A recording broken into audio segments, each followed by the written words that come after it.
ನಮಸ್ಕಾರ ಎಲ್ರಿಗೂ. ಇದೇನೋ ಒಂದು ಈಸಿ ಆದ cake. This is butter cake ಮಾಡ್ತೀನಿ. ಇದು ಎಲ್ಲರೂ ಕೂಡ ಮಾಡ್ಬೋದು, ಬಿಗಿನರ್ಸ್ ಕೂಡ ಟ್ರೈ ಮಾಡ್ಬೋದು. ಇದಕ್ಕೆ ಫಸ್ಟು ಹಾಲಲ್ಲಿ ಸ್ವಲ್ಪ ಬಟರ್ ಹಾಕಿ, ಬೆಣ್ಣೆ ಹಾಕಿ ಬಿಸಿ ಮಾಡಿಟ್ಟಿದ್ದೀನಿ.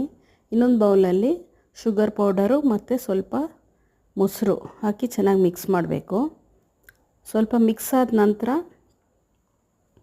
ಇದಕ್ಕೆ ವನಿಲಾ ಎಸೆನ್ಸ್ ಹಾಕ್ತಾಯಿದ್ದೀನಿ. 1 ಸ್ಪೂನಷ್ಟು ವನಿಲಾ ಎಸೆನ್ಸ್ ಹಾಕಿ, ಮತ್ತು ಒಂದು 1/2 ಸ್ಪೂನ್ ಅಡುಗೆ ಸೋಡಾ, 1 ಸ್ಪೂನು ಬೇಕಿಂಗ್ ಸೋಡಾ ಹಾಕಿ ಚೆನ್ನಾಗಿ ಮಿಕ್ಸ್ ಮಾಡಬೇಕು. ನಂತರ 5 ಮಿನಿಟ್ಸ್ ಬಿಟ್ಟು ಸ್ವಲ್ಪ ಗೋಧಿ ಹಿಟ್ಟು ಅಥವಾ ಮೈದಾ ಹಿಟ್ಟು 1 ಕಪ್ ಹಾಕಿದ್ದೀನಿ. ಅದ್ರ ಜೊತೆ ಕಸ್ಟರ್ಡ್ ಪೌಡರ್ ಒಂದು 2 ಸ್ಪೂನ್ಸ್ ಅಷ್ಟು ಹಾಕಿ ಎಲ್ಲ ಚೆನ್ನಾಗಿ ಮಿಕ್ಸ್ ಮಾಡಬೇಕು.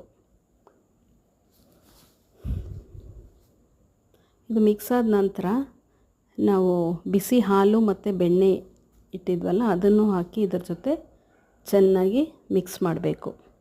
ವಿಸ್ಕರ್ ಇದ್ದರೂ ಮಾಡ್ಬೋದು. ನಂತರ ನಾನು ಸ್ವಲ್ಪ ಟೂಟಿ ಫ್ರೂಟಿ ಹಾಕಿದ್ದೀನಿ.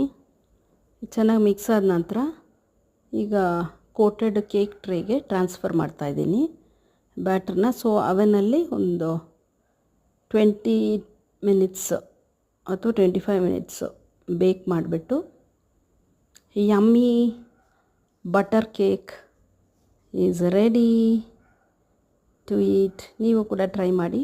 Thanks for watching.